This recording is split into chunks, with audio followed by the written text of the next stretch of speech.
নমস্কার বন্ধুরা, আজ নতুন একটি ভিডিও নিয়ে হাজির হলাম। শ্রীকৃষ্ণ অবতার বাবা রামদেব মন্দির, যেটা সবাই কাটকি ধাম নামে জানে, কাল ছিল এই মন্দিরে বিশেষ সেই মেলা, যা ভাদ মেলা নামে পরিচিত। যেহেতু এটি ভাদ্র মাসে হয়, তার দরুন নাম হয় ভাদ মেলা। আমিও ছিলাম এই মেলায় একজন সেবক হিসাবে। আমি প্রতি বছর এই দিনটা এখানে সেবক হিসাবে উপস্থিত থাকি। আশা করি আগেও থাকবো সেবক হিসাবে। বিগত বেশ কয়েক বছর ধরে আমি এখানে আসি, তবে প্রতি বছর লোক সংখ্যা বৃদ্ধি পায়।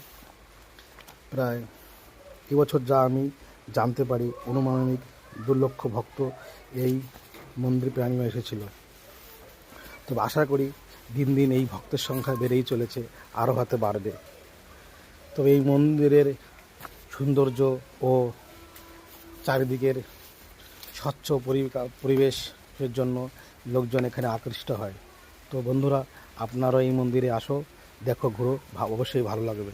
তো বিশেষ কিছু আর বলছি না বন্ধুরা, নমস্কার।